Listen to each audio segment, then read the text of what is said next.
Moro moro and welcome back to Culinary Roleplaying and into how it plays. But today it's not gonna be just your good old regular how it plays.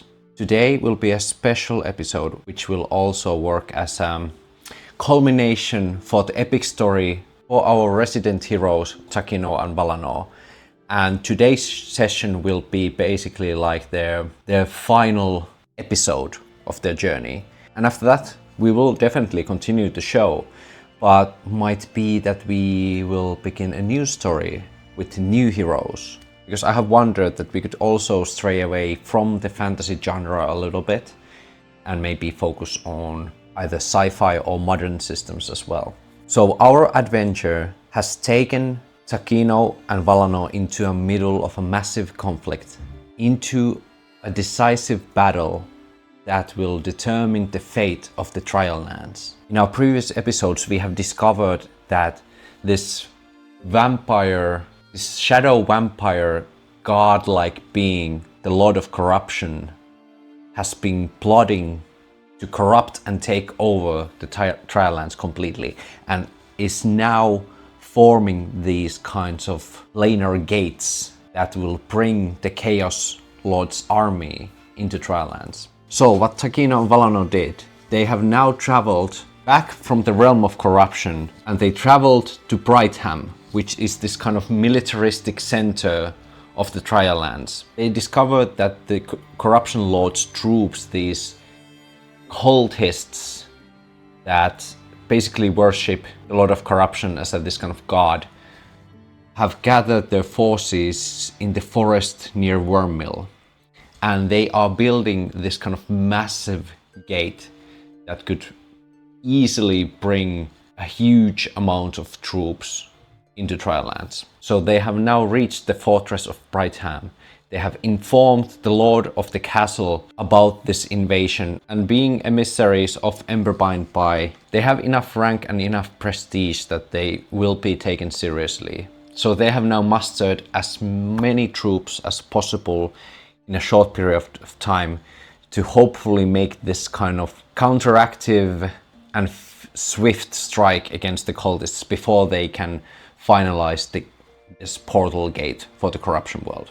And what this all sounds like, it sounds like it's gonna be a war scale battle. So how we can actually emulate or demonstrate this kind of massive battles, and that is our lesson today. So we are not looking at a specific system today, we are looking at a part of a specific system. And to be more precise, we are looking at the mass battle rules from Savage Worlds Adventure Edition. So why I have decided to use Savage Worlds mass battle system is with few reasons. One, it's very brief. Basically all the information that you mostly need is within 2 pages, so one spread. Second of all, this system is a universal system in itself, but in addition to that, I would want to say that the mass battle system is very modular, so quite easy for you to just pick out from the system and actually use a system that you want. If you are more keen to playing like solo games like Scarlet Heroes, you could easily use this with Scarlet Heroes as well. I don't quite certainly remember how did the faction things work in Worlds Without Number and Stars Without Number, but I would want to say you could quite easily use that faction thing as well, and instead of using the basically like roll hit dice and making attacks with factions, you could actually use this mass battle rules instead if you want to solve like massive battles within faction wars of Worlds Without Number and such. You could easily use this with Fate, very easily use with Fate, and yeah, and with many other systems as well. And for the sake of demonstrating that you can use it with many different systems, I will actually use today Dragonbane fantasy role-playing game, just to like demonstrate a one way you can utilize the mass battle system with using other game systems. I have used Dragonbane many times in my videos before, so Culinary Roleplaying Guild members know and my subscribers know that I really like this system. And this system starts to be like a second nature to me, so that's why it's also for me too easy to demonstrate with. But if you want to see the other videos I've made, I will leave a link down and up probably, so you can see what this game is all about. But basically it's a skill-based system. You take a d20, you look at the skill you have, like for example bows 14, I roll the d20, if I roll under, I roll a 3, so that's a success. So very simple system.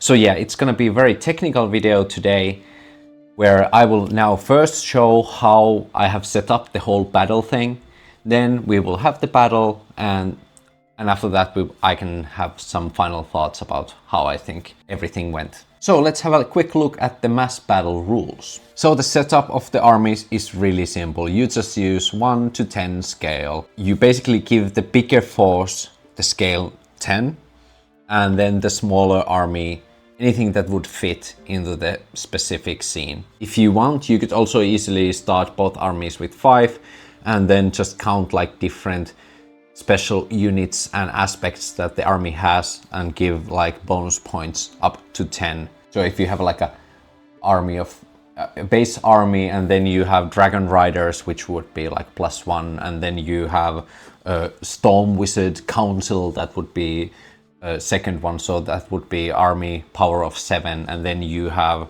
the enemy army who has a demon lord, which is like 1 point, and then they have the Death Knight squad, which is like a 2nd point, and then they would also have a cursed blessing of the deathless, and that would like give troops additional 1 point. So that then it would be like 7 points versus 8 points. Or you could just now give the undead forces the 10 tokens, and because it's only 1 point lower the other army, they would have 9 points. So yeah, very simple, and that's how you set up the armies with 10 points. Let's skip this part for a second. I will talk about that a little bit later.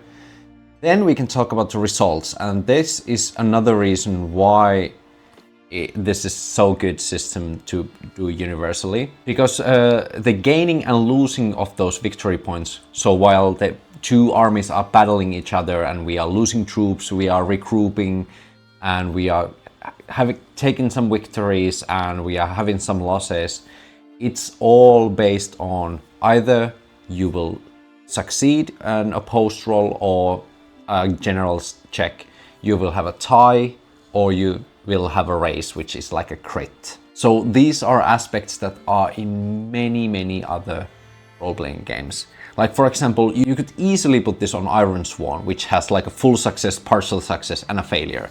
So you have it here, right away. Then you wouldn't have the tie, but like you don't necessarily need it. Like having a tie can be a possibility. So battles are also divided into these kind of battle rounds, which are a lot longer than your normal combat rounds. The game suggests that it could take 2 hours of one like battle round, but you can say it's in half an hour, it could be 1 hour, it could be 10 minutes, like whatever is the scaling. The bigger scale, like if you are talking about thousands of like army soldiers, then probably the 2 hours is a good result. But if we are talking about like armies of like hundreds, then 10 minutes could also suffice. But no matter, every battle around, either like general armies or a specific commander of those armies will make an opposing check, and with draw, both of sides lose 1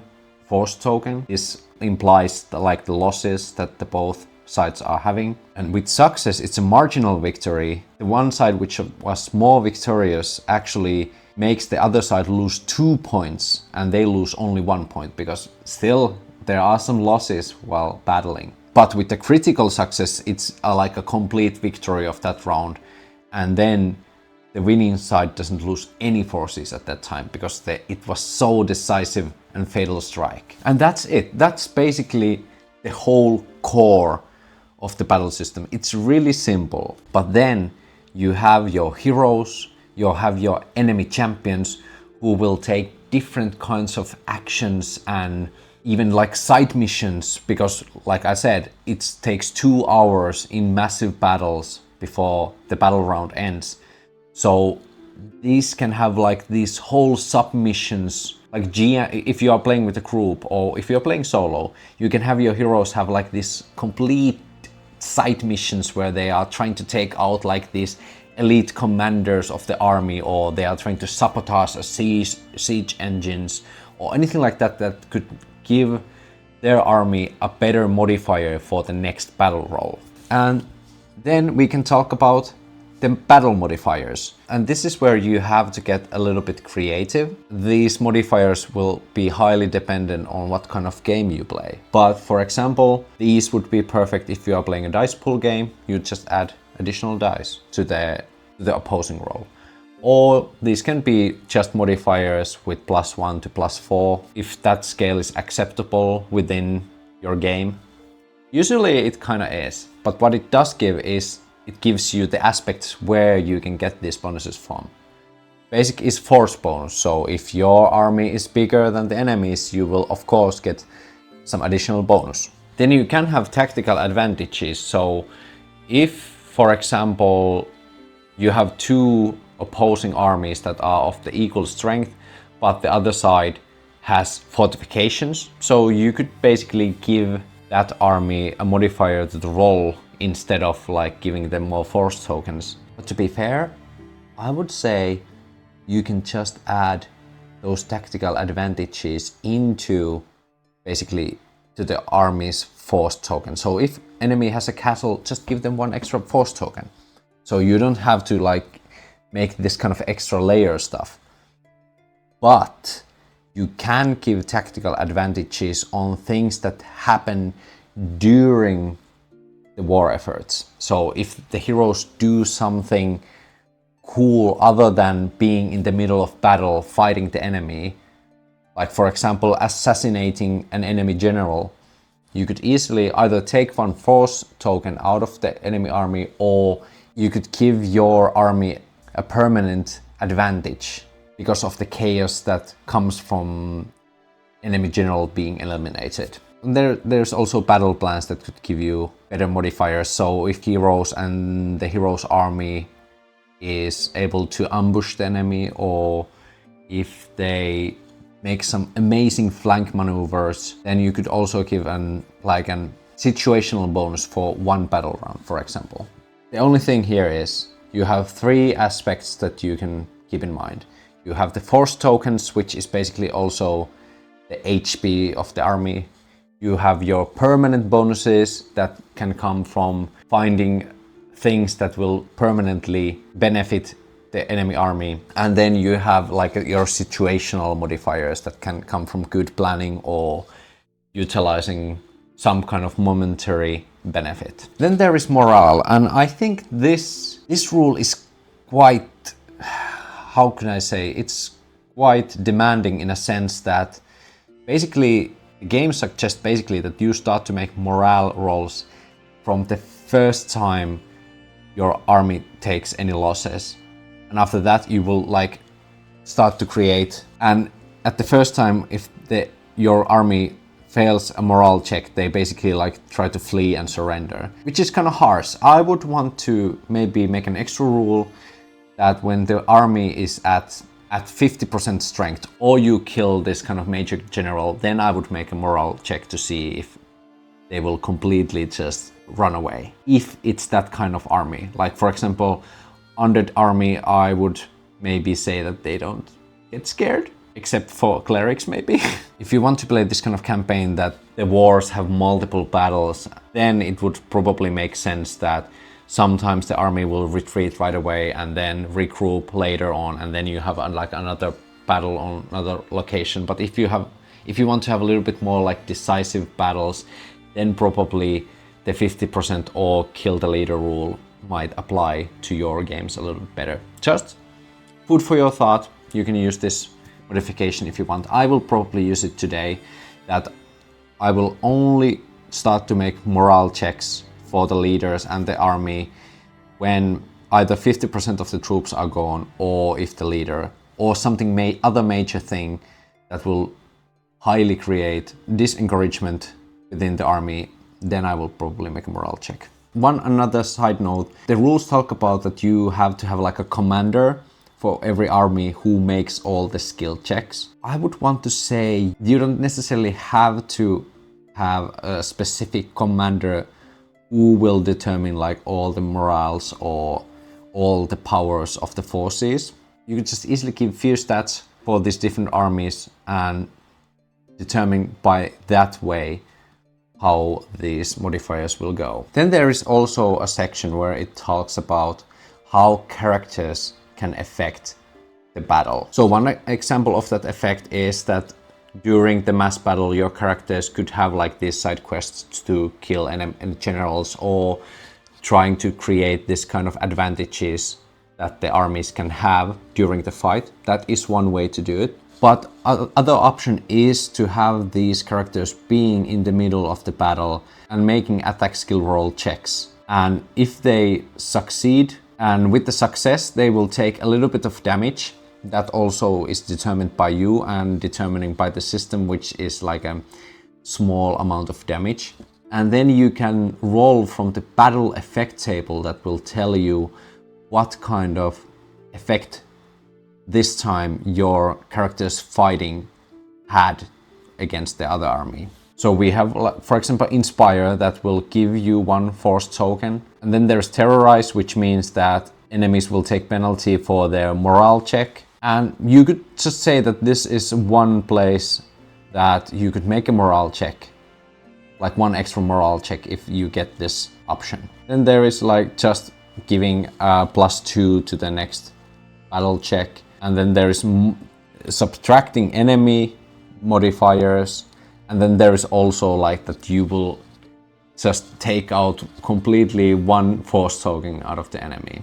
And then there is just some notes that probably if you are a ranged character, you will probably use some ranged things. And if you are a spellcaster, you will probably use up some of your resources. And this is something, again, that is determined by you, what amount of that is. But I think the core rule is that whenever you go into battle and either you succeed or fail, you have to give up some resources. And I think that is good enough. And then if you lose that battle section, then you have to give up even more resources and didn't have any effect. So that way it's easier to just like get the vibe and feeling that your character is straining themselves in that battle. But yeah, that's that. There's nothing more to it. And this is like kind of unspecific, but I think it's specific enough that it's easy to plug in the rules that you need. I thought about how I could make these battle rolls, and I will make these battle rolls using Dragonbane. In Dragonbane, untrained basic check is to roll against 5. So that means we are rolling D20 and we need to get 5 or lower in order to have like a success. Having a raise means critical. That means every time either we roll a 1, that means a critical success in this game, or if we succeed and enemy rolls 20, which is critical failure, that means also that we will succeed critically. And tie is simple enough. When both fail, that will be tie. Or when both succeed, that will be tie as well. And we can easily use these modifiers right now. So we will just add bonuses to the 5, and for example, if we get tactical advantages of +2, instead of rolling 5 or under, we will roll 7 or under. So it's really easy to just add in. And Dragonbane uses willpower points, which are your stamina and magic points, and by everything that you need for the use of abilities and your mental and physical strain. That's willpower points. And then we have hit points. So I would want to say, like every battle round, if we are doing something that is not like a special mission type, we are just affecting the battle with 1 roll, hoping to get a better modifier, we always have to pay 1 willpower point and 1 HP, which represents the common strain. And then if we fail our check, then we need to give something even more. And because we have special abilities for combat and other stuff, and we have spells, I'll just rule that whenever we use willpower points to use special abilities during the war efforts, we can just roll our hero's influence roll, if you may, with a boon, which means with advantage. So in Dragonbane we have boons and banes, which are advantages and disadvantages. So here I have put together a small, like a battle demonstration. You could easily just use theater of the mind using these mass battle rules, like easily. You don't have to use tactical map at all. But I thought it could be fun for us to have a little tactical demonstration of like where all the troops will go and how the battle is turning into. And also if we want to do like tactical decisions with our heroes, this will definitely help us make those decisions. And maybe give us some ideas how we could create some tactical advantages. So this battle map was provided by Seafood Games. They have free battle maps in their webpage. I will leave a link down below. From time to time, I will always use battle maps. I have some map creation programs and I have created some battle maps in the past. Definitely, if you are a person who creates battle maps and you want me to showcase your battle maps or use them in demonstration, please feel free to leave a message to me. I'm in always need of decent battle maps, and I will definitely leave link down in my videos, and of course will credit all the makers of the battle maps. So if you want to spread the love of your battle maps, definitely hit me up.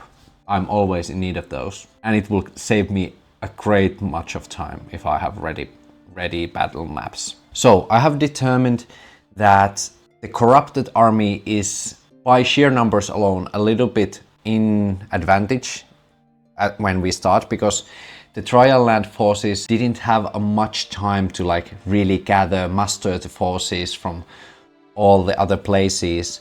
They only had time to basically take everything they had within the fortress and just right into the near forest of Wormmill. So that's why I would say compared to the enemy, it's like 10 to 8. And every token within the map represents like 2 points.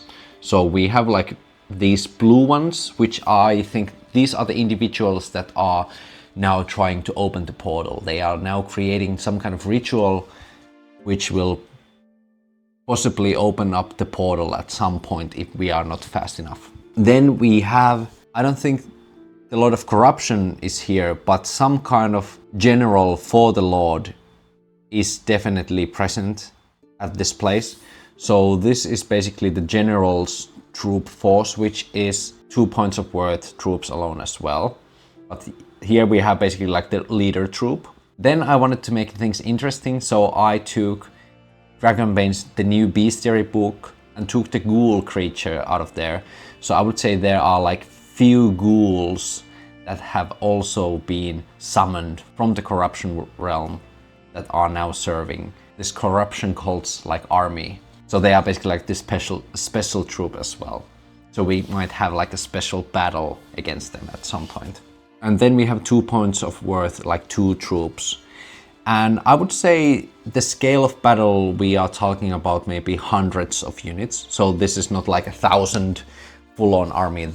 We are talking about hundreds of troops per side. So it is still a fairly big skirmish, but it's not like a full-on like large-scale battle. And on the trial land side, we have 1 troop that is led by Takino.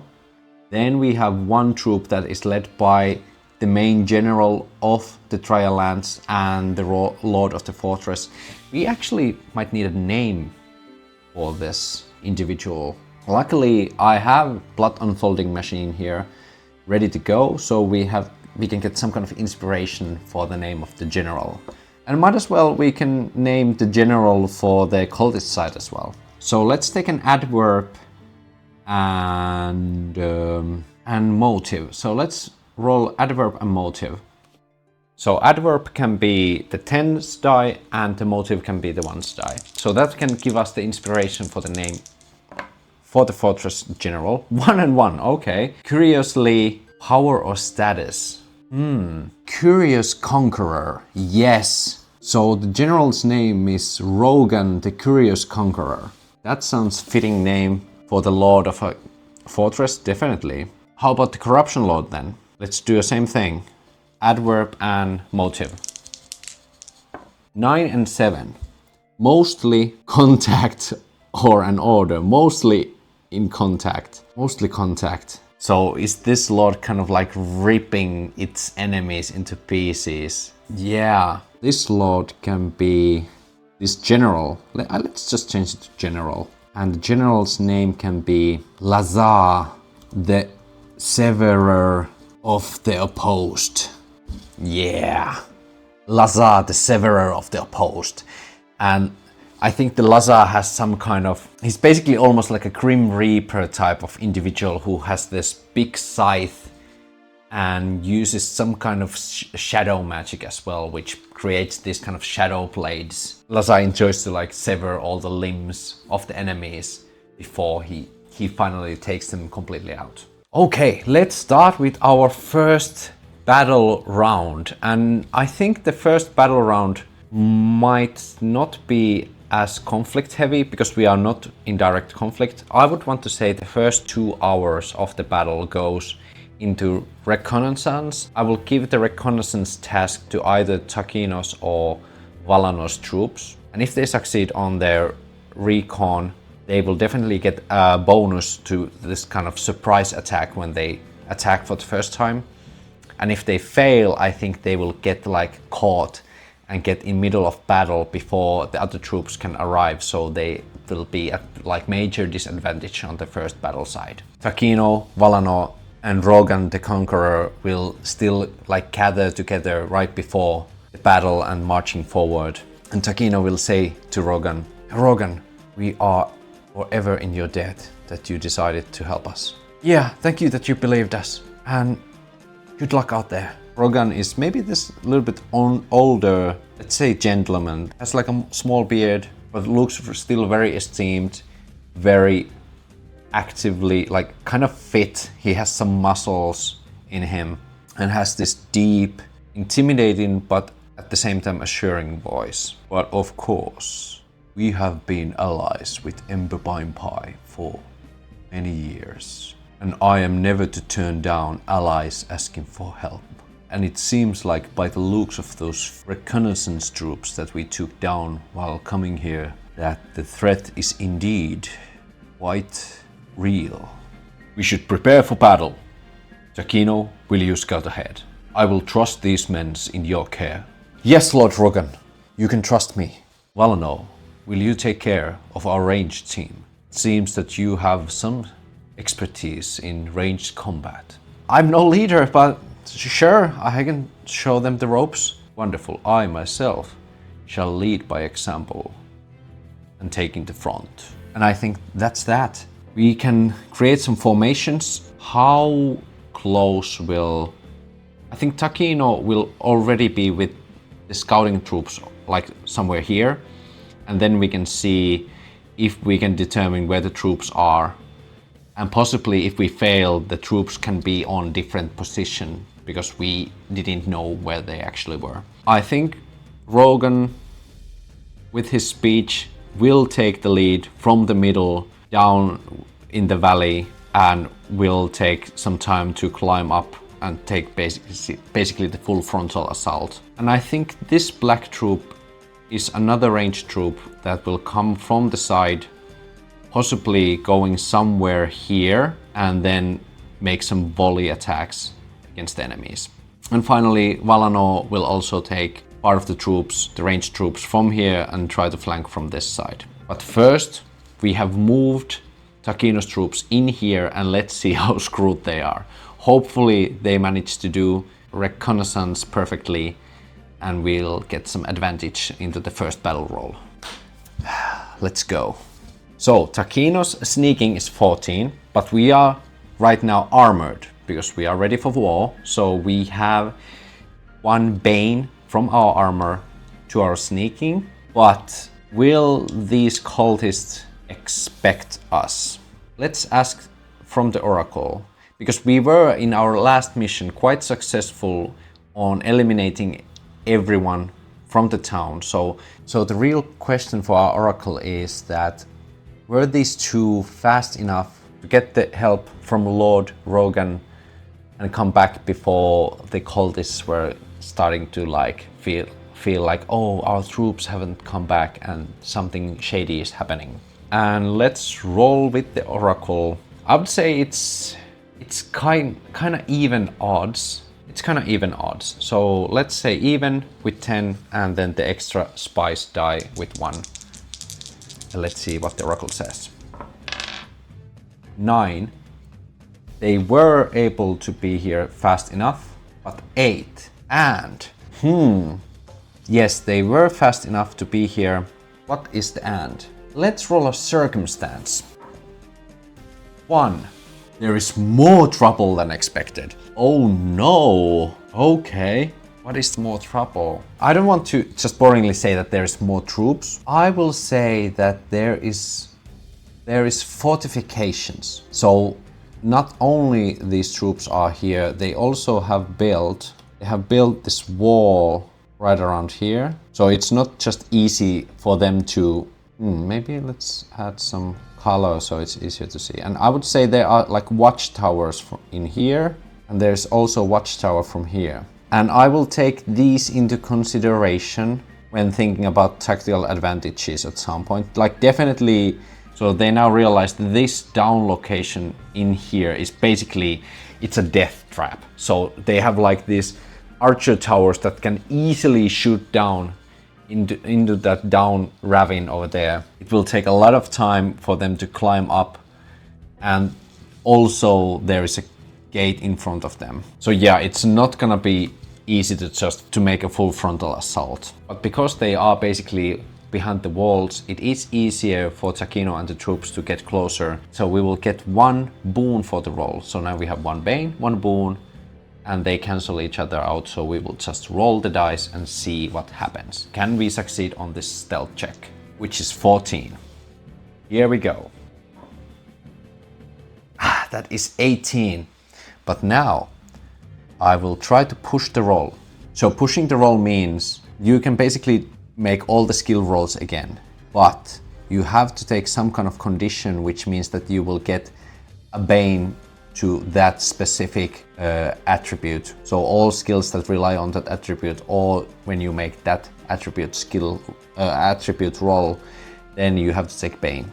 So for example, if we would take bane to agility, we would be dazed. So all agility rolls and all skill rolls that relates to agility will be with bane. So I will take disheartened condition for Takino, because Takino feels kind of nervous, and when they are now scouting nearby and they can see this very imposing structure that weren't supposed to be there. There were supposed to be just few cultists around campfires trying to create this portal, but there's actual fortress.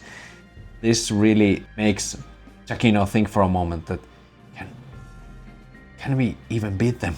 So that will be our disheartened condition. So all the charisma checks in the future are with Bane until we have heard from that condition. But now we can roll again. Let's go!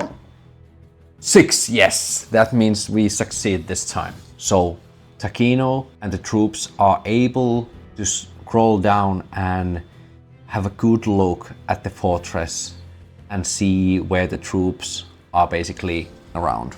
So I would say I will now duplicate and change that these are only 1 force troops, but these both are within the guard towers. So there are some troops within the towers protecting the place, and then there is also this bigger troop. I would say I will also divide these into 1 and 1 as well. So there are some troops patrolling outside the gate as well, like having a good look, and then there is also some troops inside the guardhouse ready to be deployed in a sense.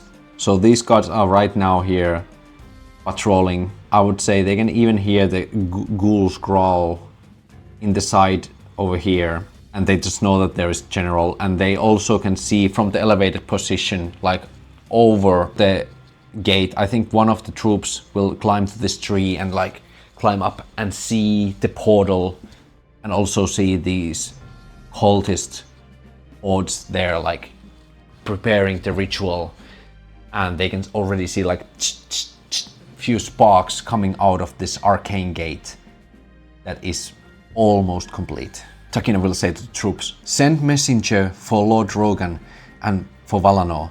Tell them the enemy positions and say that we are ready to strike. Lord Rogan should take the lead and we will flank the enemy when the time is right."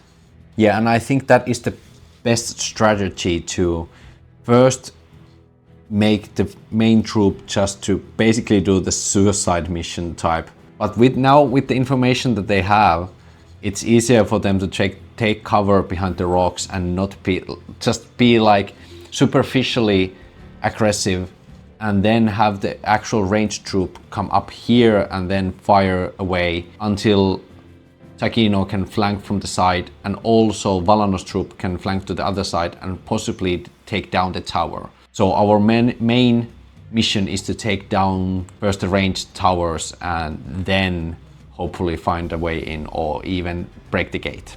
So that will be our first battle round strategy. So the scouting has been made. We now know the general position of the enemies. We have a slight advantage, a tactical advantage for the first round. And I would say the tactical advantage, we can get some like a surprise attack. It will be +2. And now I will also add a permanent +1 modifier to corrupted troops, which is the fortifications, because that was an aspect that we didn't know existed until now. So it is a modifier we can either try to hinder at some point, or we can just try to, do something else. The battle commences. Rogan, the curious conqueror, has his battle horns to be played, which is a signal for all the troops to attack. And Takino can also see that the cultists have now also been alerted for the incoming attack, which will be too late before they can get a tactical advantage and have basically the first strike. So I would say at this point during the battle, because we are talking about like hundreds of people, I would say 2 hours battle rounds are not necessary.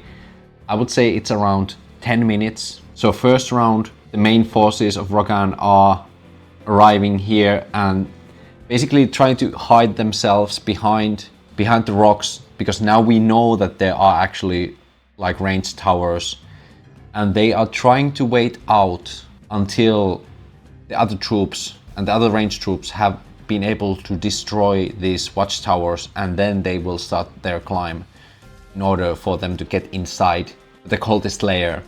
And now I'm actually wondering, should we make some kind of timer before the portal is opened? Let's say after every 3 battle rounds, I will ask from the oracle, has the portal been opened? And if it's opened, that means bad news. We will definitely try to stop them before they can open the portal. But yeah, every 3 rounds I will ask from the oracle. Probably in the first round I will say it's unlikely that the portal is open. After 6 rounds I will say it's even.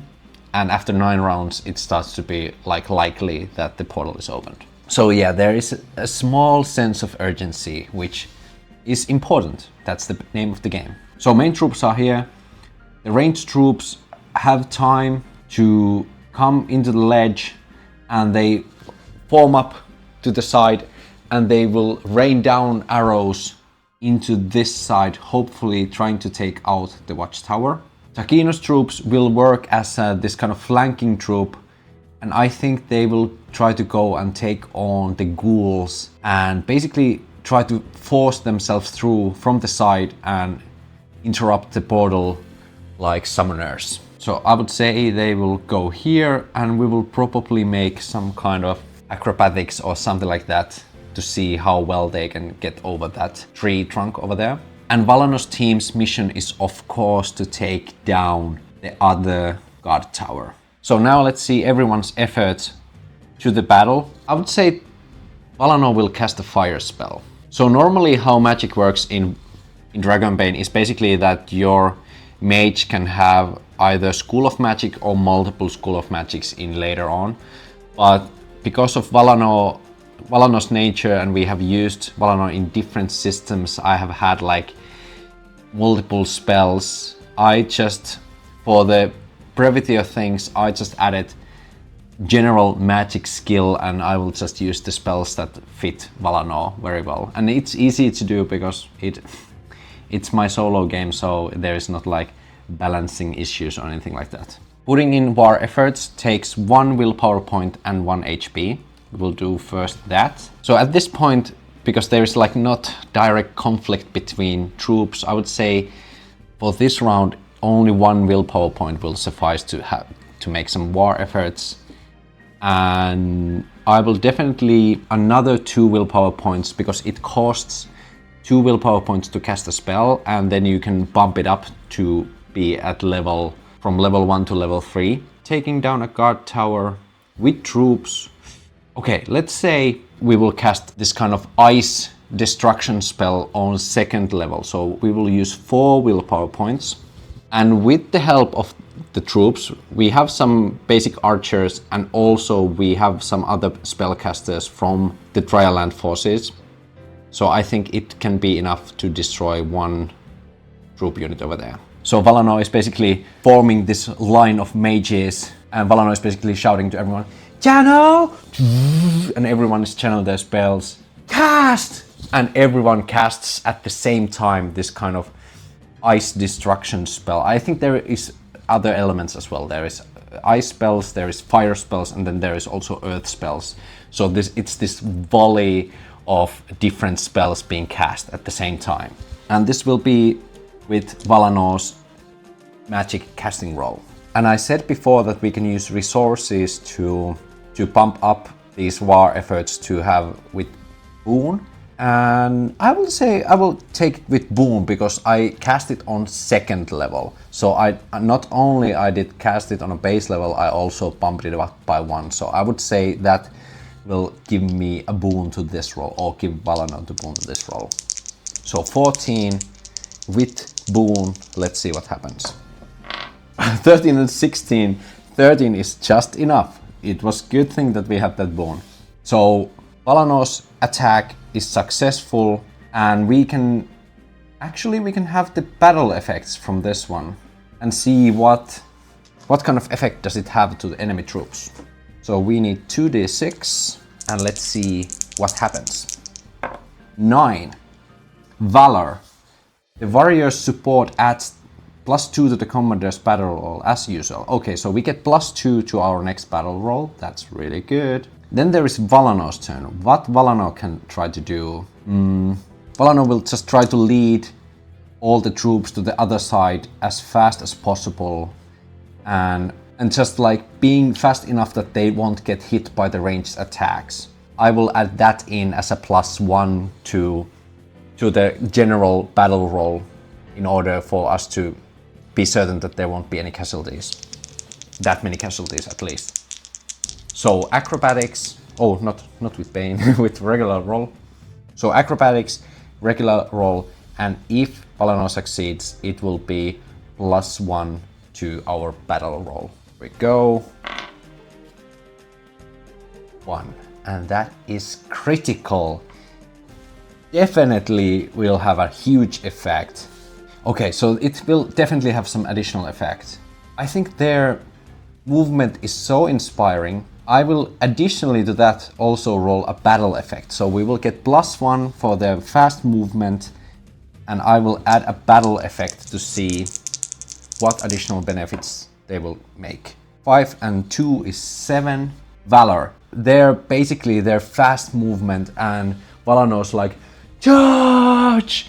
Leadership will distract the other tower's guards quite a bit, which means the ranged troops from here can get a very good visual of the enemy, and the enemies will basically get distracted and try to shoot the troops on the bridge instead of the ranged troops. So they have basically like a clear vision of the enemy, and they are not getting fired at, so they can basically at ease make a ranged attack. So we will add +3 from Takino's troops. So now we get +2 from +3, which is +5. So we will roll with 10 our first battle roll. And we add our +2 from our surprise attack, and the enemies get +1 from the fortification. So that's everything. Oh, but the enemies also have ghouls and the general. Okay, I will say we will not get +2 from the surprise attack. The only benefit we get is that I won't make any actions for ghouls or for the general this round because it was surprise. So the enemy army cannot benefit for their aid, and that is basically the surprise attack. So the first battle roll will be corrupted army gets +1 for their fortification and +2 for the strength difference, which means +3. 5 + 3 is 8, and we get +5 from our hero's efforts, so it's 10. And now we can make the first battle roll. Do a battle roll!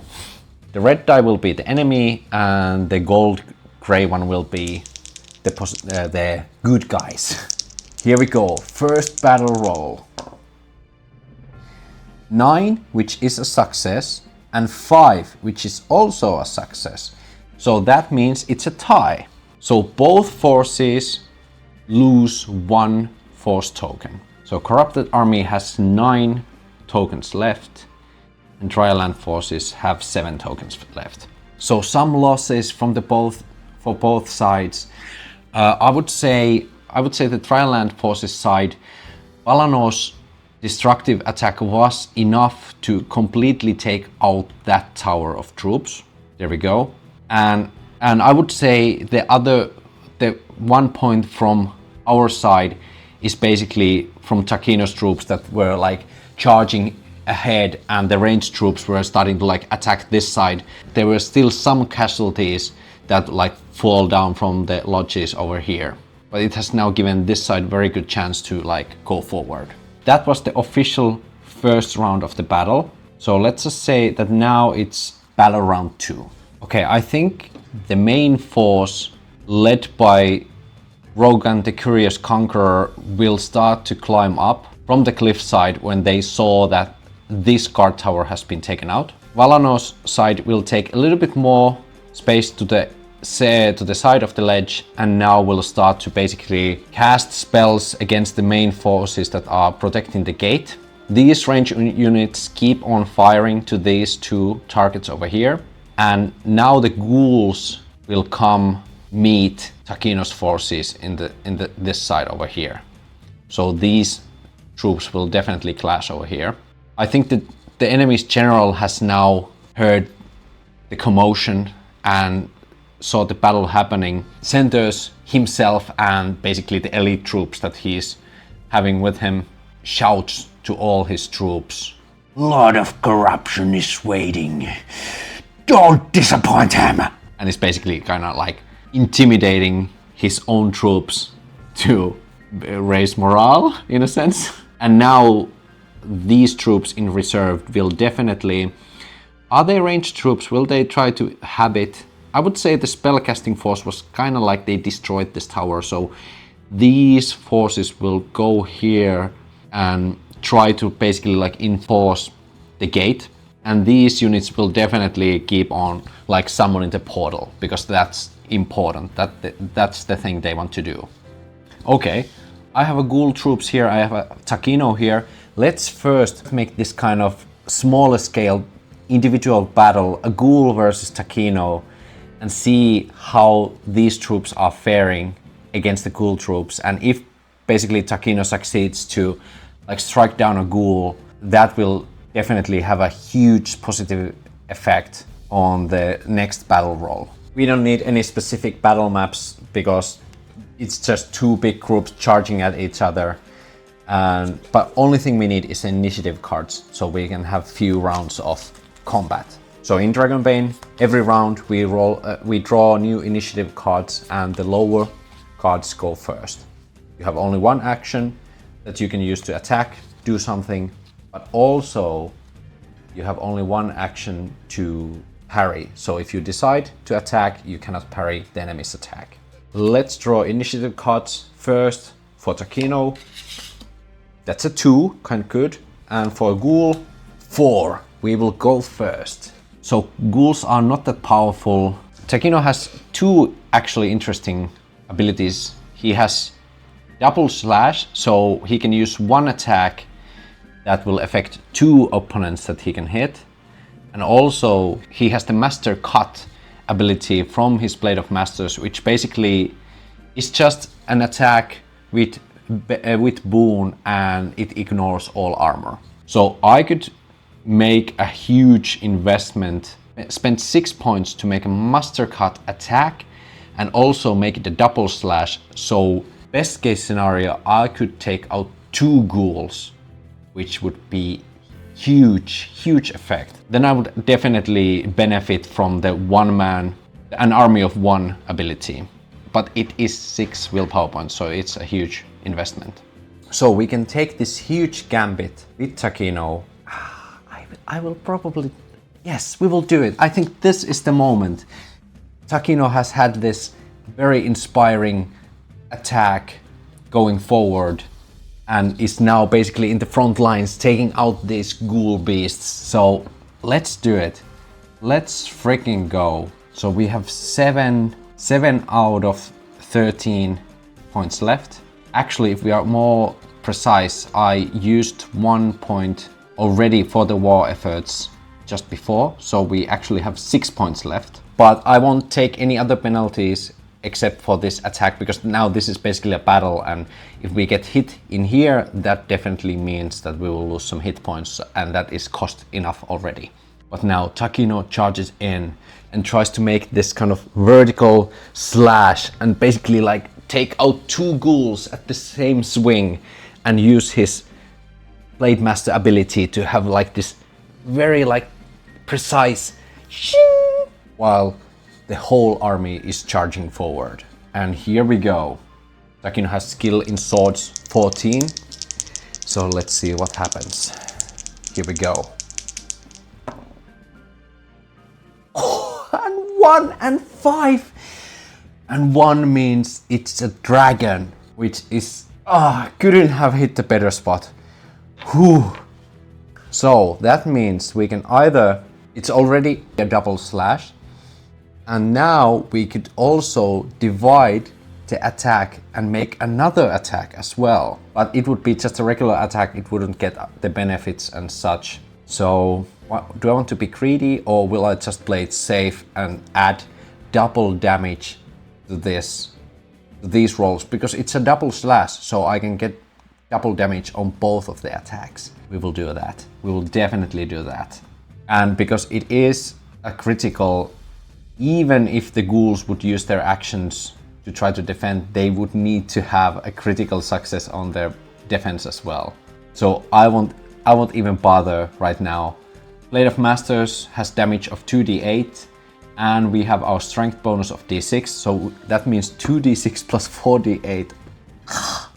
Oh my god, that's so much damage. There we go. I need more d8s.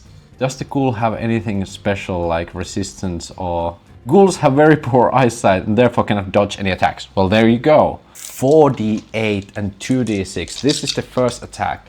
They don't have any armor and they have only 16 HP. So let's see how the first ghoul will fare for this attack.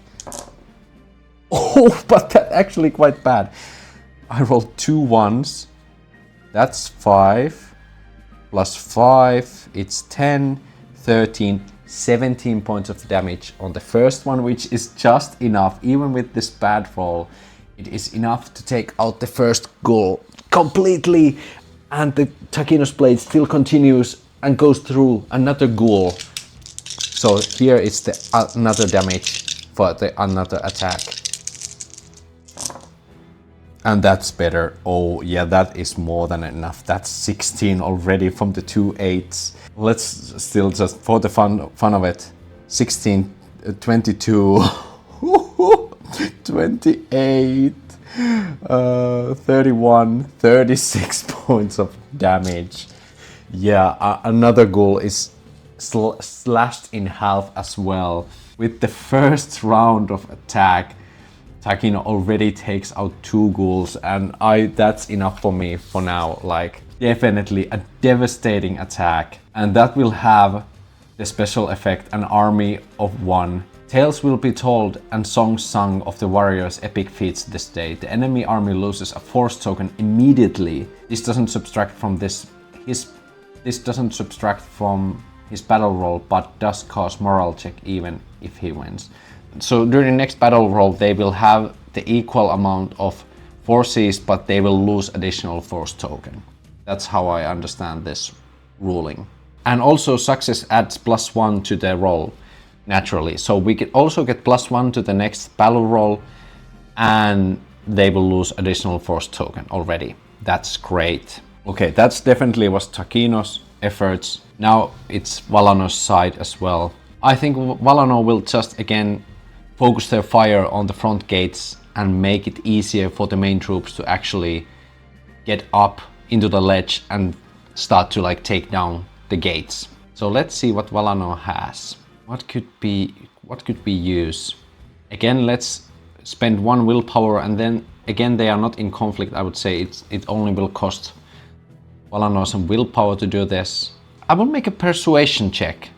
Just like general leadership, Valanor is trying to like rally the troops and shout out orders to the rest of the troops. So it's like general persuasion check.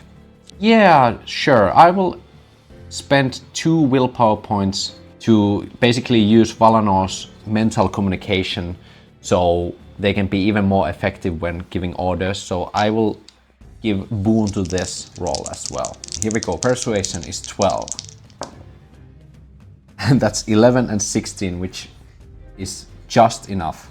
And let's say that a successful battle roll, so we can now get the +1 and then the battle effect again. So 2d12. That's 9. And that's Valor. So we get +2 to the roll instead of the +1. So overall +3 from the war efforts of these two. An additional token will be lost by the enemy, which is great.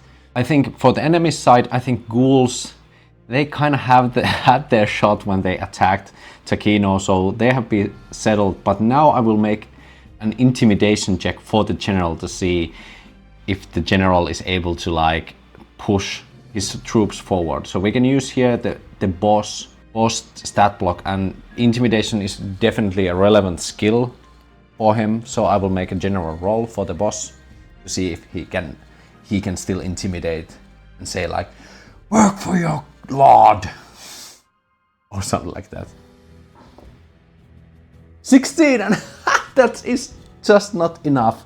So basically Lazar, severer of the opposed, goes forward to the gate and is shouting for his troop to like regroup, keep them away, and basically making an example out of one of the cultist troops to like not turn back. But the strike of the Trialand forces was so surprising. Like the cultists are a little bit scattered, and now with even the Takino's like this valiant charge and taking down all these ghouls, like it is a really difficult situation for the enemy, definitely. So it doesn't have a lot of effect right now, and because right now we are not spending any war efforts from there, I would say I will just give -1 modifier to the enemy roll.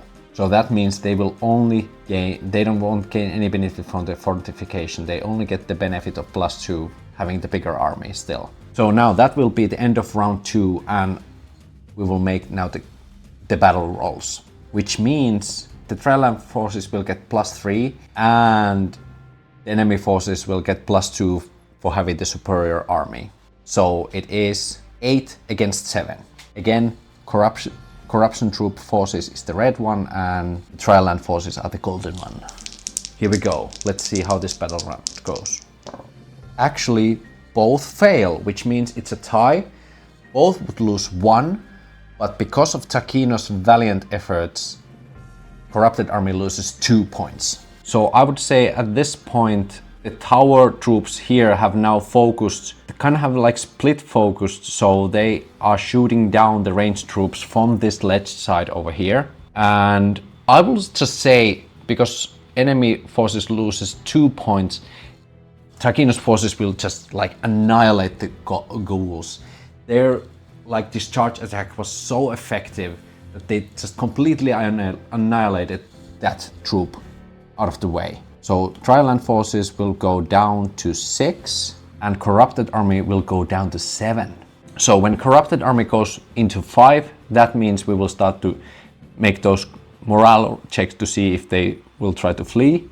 And when Triland forces go to 4, which is their half, then we will start making rolls if the Triland forces will try to flee. That was a really, really heavy hit for the Corrupted Army, because now Takino and the forces are able to go and flank the enemy from the side. And they are basically able to go deeper and try to intercept the gate. But I think the general in here will see this happening, or will they? They are so focused on the battle right now, and the Takino's troops were so quick to come here. I think they will try to begin to go here, but are not able to intercept just yet. And these ranged troops will continue to go to the side a little bit, and the main forces are now at the gates and are basically trying to take out these guards and start to like break down the gate. And Valanor's troops definitely, I think they will use this time to also go to the other side and get closer and assist the main force of Rogan in hopes for to destroy the gate. And definitely Triland forces will get +2 momentary bonus for flanking. They are making a really tight maneuver right now. I would say even these ranged troops will like come around here, and they are also readying themselves to go here when they have destroyed this tower. So now let's see what will be the efforts for the heroes. So we are at round 3 now, by the way. I forgot to mention that. And at the end of this battle round, I will also make the oracle roll to see if the portal is activated. For Takino, I will make a general strength check, just to check for like the athleticism of the troops, like how they are able to charge, and are they fast enough? Do they have the stamina to basically charge in and get into the faces of the cultists before it's too late? So we can actually determine that right now. Just general roll, nothing special right now. Takino's strength is 17, so we have a good chance of succeeding in this. But that is a demon. That is 20, and I can't re-roll that. So something bad happens, and I know what that is. For starters, no benefits from Takino, and then these troops from here will see the flanking of these troops and basically turn around and make a volley against Takino's troops. So Takino will have to withstand a range attack from these enemies. So I will make a general range skill check for these minions against Takino. That's a 16, so luckily they fail. So they try to like keep on trying to shoot Takino, but are not able to hit the troops. Some of the troops are like taking some hits, but not enough that it would majorly affect in this situation, which is really good. So that was the worst outcome that we could get. But no benefits. That's still quite bad that we don't get any benefits from Takino. So it's up to Valanor to do something major, something cool. I think again, Valanor will just burn 4 points again to make a spell on 2nd level, and they just try to take out the other guard tower as well, because they can see that these guards on the left here try to take down Takino. So Valanor is basically like saying to their troops like, focus on the guard tower, prepare, cast, and they again make this spell casting attack against the tower. Let's roll with Boon again, because I upped the spell level again. So let's go. And that is 17 and 11, which is enough. So we will get again +1 plus the battle benefits. Let's see what that is. Let's roll the dice. That is 7. So Valor, we get +2 to the roll. I'll accept it. And now is the general's turn to affect the battle. What they are trying to do? They are basically trying to intercept. They are trying to come in between Takino and the troops, and now I will give them the chance because Takino's troops failed. They basically stumbled and were not fast enough. So it will be a check of strength, and I would say it is a relevant skill. So let's roll if they can manage to go between Valanor and the troops. 11, that is enough. They are able to intercept, so they will add +1. And again, the battle effects against our troops now. That was almost really good. Slaughter, the foe reels at the champion's onslaught. Subtract 2 from the enemy's commander's battle total. So they are able to come into the side of Takino's troops. Let's say the Takino's troops were able to come a little bit more here, and they basically flanked them as well. So all the efforts Valanor was able to put, we had the flanking. So they basically completely annihilate the flanking for us. So we can just remove this, and that's that. And now we are at the battle roll phase. So we get only +2 from Valanor. Takino didn't bring us anything. We lost our flank because of the enemy, and enemy has still 1 point from fortifications and 1 point for the army difference. So it's +2 +2. So it's both with roll with 7. Red is the enemy again. Both fail, 18 and 19. We almost rolled a demon. That would have been really bad. So the battle continues. Both sides lose 1 troops worth of people. So I would say because of Valanor's efforts, these guards are basically taken out. And I would say the main troop here takes 1 major hit as well. And now it's the end of round 3. We will ask the oracle, will the portal open?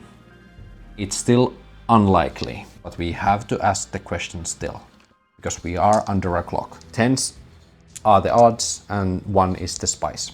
1, don't know. 5, nothing. We don't know. So something happens. So the portal basically starts to glow, and there's some kind of activation. Something changes. Basically, there's this like small explosion that the cultists in there basically reel back a little bit. But even they look like they are not sure what happened. Okay, that's interesting. I would say, because we are not sure what happened, I will ask something relating to that after next round. So now we start the round 4. It is getting interesting. I will definitely draw the effect of the portal that something is happening over here. Some kind of effect is taking place in here. Some kind of activation.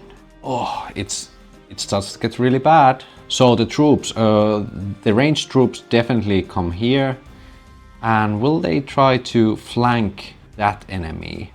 No, I think they will just run behind Takino and will try to bring them some help. These two have lost enough forces that they will be unified as a 1 troop. So I will just make Valanor's portrait a little bigger. So the leader and Valanor are both now there, and they are now unified as 1 troop. And they will definitely try to do something in order to break the gate. And I think Takino is against the battle again, and now it's against the enemy general. So we will have few rounds of battles again. I will use the boss stats from here, and then I will also have here NPC attack table from Dragonbane solo rules. I will use the magic attack table.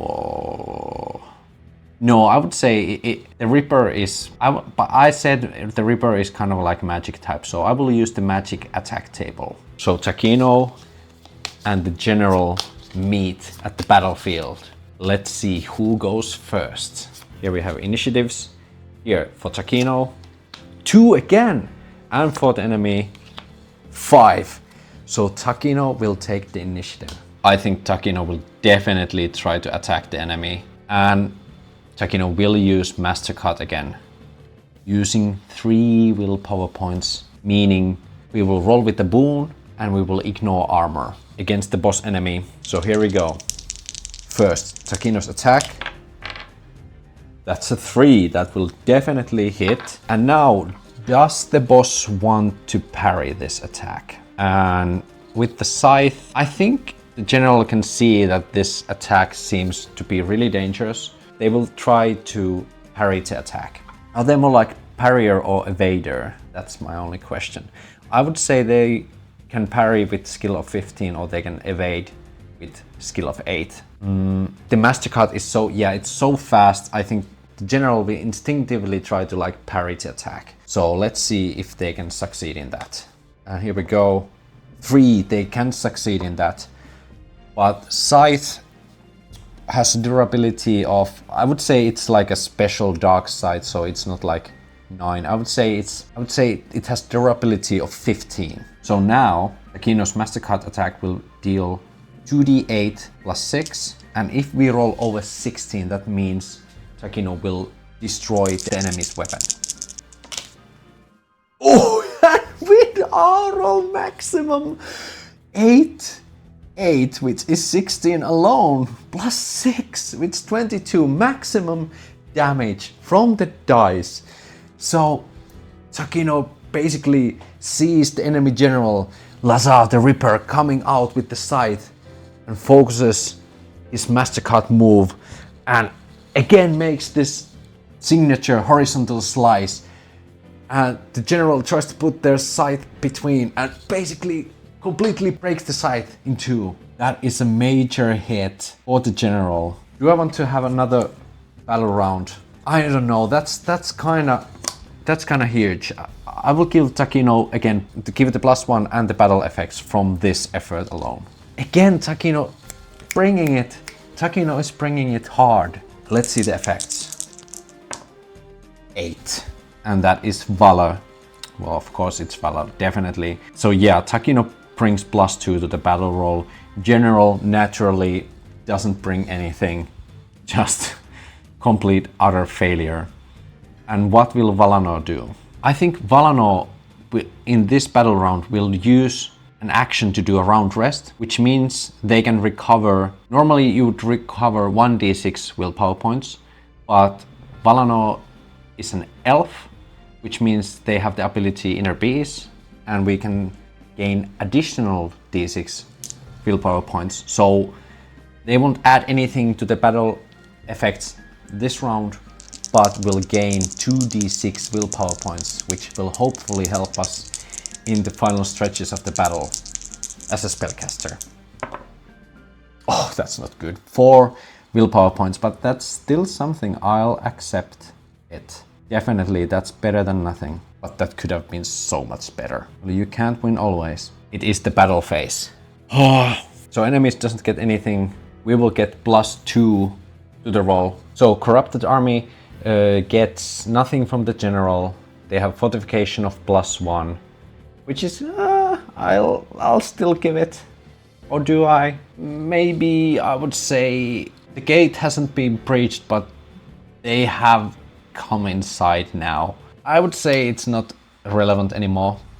So they have the army difference of +1, and we get efforts benefits from Takino, which was +2, and Valanor provided us nothing because they were resting. So yeah, so we got +2, enemy gets +1 from the difference, so it is 6 against 7. Battle round of 4. Here we go. And both fail again, which means the Triland forces go into 5 and the Corrupted Army goes into 6. We are getting close both to that we need to make morale checks. I would say that some of the troops here are waning down. That's why these 2 troops have been combined forces. And the other point from the Corrupted Lord's army is from the generals, of course, because of the Takino's fight there. And now at the end of round 4, we need to ask what the portal is doing. What is happening there? Let's roll a risk. Sure, let's roll a risk. Let's see what happens. It can be either positive or negative risk. 9. Endanger an object. Ooh, interesting. I think because they were so in a hurry, they basically started to overtune the portal. So the portal is basically showing cracks. It has been now overclocked in a sense that it seems like it will break down. So let's say at the end of round 5, which will come now, at the end of round 5, I will make a check which will be likely to succeed, which means that likely the portal will activate. But if it doesn't activate, that means the portal will break down because it's been like completely overclocked now by the cultist, and they can now see that they have been like pushing the boundaries of the portal spell a little bit too much. So it is a risk move from them, which might benefit, but has really high precautions. And we can try to intercept with our troops or something like that. So let's see what happens. So now back to the war efforts. I think these two will duke it out, but before that we'll have Valanor do something. And I think Valanor will just use a frost elemental spell to just force the door open. So we can spend definitely 4 points again, because now we regained 4 points, we can spend the 4 points again to cast the spell at level 2, and also the troops can help Valanor. And Valanor basically shouts to everyone, "Lend me your strength!" Ah! And sends out this huge signature ice lance of Valanor and tries to basically smash open the gates. We will do a magic roll with advantage. And that is 12 and 13. Both would succeed anyway with the magic check of 14. So now, the battle effects. 11! That's almost 12. 11, slaughter. The foe reels at the champion's onslaught. Subtract 2 from the enemy's commander battle total. That's bad for the... But that makes sense. Valanor basically sends out destroying the gate completely, and also basically like some of the enemies gets pushed back from this sheer force around there, and they are breaking through right now from the gate. And the other ranged troops arrive here, and basically they can see these cultists here like trying to open the gate and start to make ranged attack against these cultists over here. And now Takino and the general are duking it out again. And the general is at huge disadvantage. General basically doesn't have any weapon right now in their battle. Does the general actually try to like back down? And definitely I think the general tries to back down. So Takino will go against like a basic minion, because the general is basically like, "Ah, kill him! And just like throwing the minions against Takino right now. So let's see. For Takino, 2 again. I swear I'm shuffling these cards. And for the minion, it's 8. This has become Takino's card, definitely. Okay, so Takino starts again. Against normal minions, Takino has 3 willpower points left. Should we do a double slash? We could possibly take out 2 minions with one go. Let's risk it all. Why not? Let's just risk it. Let's use all the rest of the willpower points to make a double slash. So we do 1 attack, and that is for the both enemies. So we just try to succeed once. And the minions can decide then if they want to parry. But it's only 1 roll, and we need to succeed. Takino's swords is again 14. Here we go. 4! It was almost 18, but it now fell down to 4, and we love it. We love exactly that. So the attack succeeds, and the minions definitely try to parry. They both have skills of 12, so they will desperately try to put their weapons front, and both succeed. I would say they don't have that effective weapons, so they have, I would say, durability of 11. So individual damage for both. First weapon against Takino. So if we roll 11 damage, the weapon will break. That's 12 damage. So the first weapon will smash into pieces. And now against the other minion. Oh, that is just enough. 11 and 12 again. So, and the other weapons. So Takino basically just parries and completely destroys both weapons of these cultists that are now completely unarmed again. Yes, we will roll battle effects again. Takino is the victor of this round as well. Takino, what? 4, not that good. Terrorize. The fighter's fury terrorizes her foes. The enemy commander subtracts 2 from his spirit roll if forced to test morale this round. And they are probably gonna be tested by that. That makes sense. So +1 from Takino. So we get +1 from both efforts. Enemy has to subtract +2, and when they probably make the effort roll, they need to do it with -2. I would say actually the terrorize will be with Bane, so it will give the enemy Bane in their morale roll. Okay, here we go. It's time for the war rolls. Enemy gets +1, but -2, so it is actually 4 their skill, and we have still +1, so it is 7. So 7 against 4. Here we go. Ooh, that is 3 and 5. So we got 5, we got 3, and enemies got 5, which is not enough anymore because of that -1, which is perfect. So we actually win, and the enemy loses. So that means the enemy's corrupted army takes 2 points. So the corrupted army has only 4 points. The Trial forces has 4 points as well. So both of them have reached their morale point, but I would say because Trial forces won that trade-off, it means the corrupted army has to do the morale check. And we also have the terrorize from Takino, so yeah, definitely I would say that's the case. So Takino's forces are taking heavy hit. I would say half of the cultists here are killed by the ranged troops over here, and in this side definitely these troops are gone completely. And let's make the morale roll now before we check what happens in here. Or actually that might have an effect what the portal will do. So let's ask the question about the portal. Is the portal activated or destroyed? It was likely. So the likelihood of yes. Is the portal activated? Hence, and 1 is the spice. We got yes, obviously. That means the portal is opened, and because it's obviously, it means some kind of creature jumps out of there. I would say we need to destroy these cultists, and if we are able to do that, the portal will get closed again. I think for now it's this kind of like corrupting force, these corrupting tendrils that are now coming out of the gate for now, which means that there is some kind of like huge corruptive monster coming out of the gate. This will definitely be a morale boost for the enemy, so they would have rolled their morale with Bane.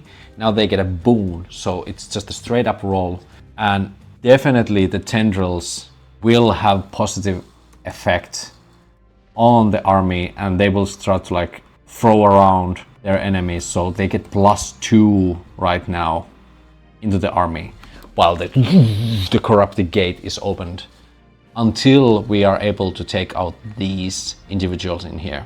But first, the morale check. It is willpower for the enemy boss, and I would say it's relevant skill of 15, and if we roll over 15 they will start to retreat. That's 16. 1 point over. That means they are scared. So the sheer force of these two troops, the general here disengages, and they basically start to run. At the moment they see the portal opens, they start to run through the portal And they're like, yeah, let's give the tendrils. The tendrils can take care of everything. Let's just go. And all of the troops will just start to run inside the portal. And even, I would say, even the summoners try to go there as well. This battle has now reached its culmination point. Takino will shout to Valanor when they see the tendrils are basically like coming out and they see the troops are going inside to the corruption realm. Takino just shouts to Valanor, "Now, Valanor!" We used the final 4 willpower points from Valanor and the rest of the troops to make this final huge magic attack that they will try to just destroy the portal before it still stays completely open. So the Valanor with the rest of the mages are just combining all the elements and basically creating this kind of elemental arrow, this elemental ballista aimed at the tendrils that are hitting from side to side. And I will actually, Takino has to make an evade roll to try to get out of the way of the tendrils. Let's see if that succeeds. 10. Takino is able to jump out of the way of the huge tendril that comes and basically tries to pull back, and it pulls back like few of the troops who are screaming in pain like ah! And some of them get pulled back through the portal into the corruption realm. And Valanor is basically like, together! And they throw this ballistic elemental arrow against the portal. And this will be the final roll, and hopefully we succeed. And that's a 7! That's a 7. The hit succeeds, and with that, the mages shove the arrow into the center of the portal, which basically just creates this magical explosion that destroys the frame of the portal, and the huge shockwave basically flies all the rest of the troops back to the ground. He's silent for a moment, and Takino can rise up, and he can hear the ringing in his ears. But he can see the tendrils just barely twitching on the ground, and the portal has been closed. Valanor looks at Takino and says, "We did it!" Takino nods. His old friend, "Yes, we finally did it. Triallands has been saved." The rest of the troop that survived gathered together to celebrate, to have a few cheers, because they were able to fend off the corruption that was trying to take out Trialland, their home. Takino and Valanor are thanked by the whole nation, and they are hailed as heroes of Triallands. By some time, Wormmill gradually becomes more lively again, and right next to the statue of the founder of Wormmill has been risen a new statue of 2 heroes from Emberbind by, the defenders of corruption. And that's where we leave these 2 for now. Hi, I just ran out of battery, but I still wanted to have some final thoughts, so I thought to myself, you might as well have some vertical filming in the end, because this is a special ending, because this is where the adventure of Takino and Valanor ends. And it has been an amazing ride. I have really enjoyed the adventure of these 2. And I'm also really glad that we could find this kind of epic ending to the story of Takino and Valanor. And I'm really excited to see what kind of adventures we come across next time. I really enjoyed the mass battle rules as well.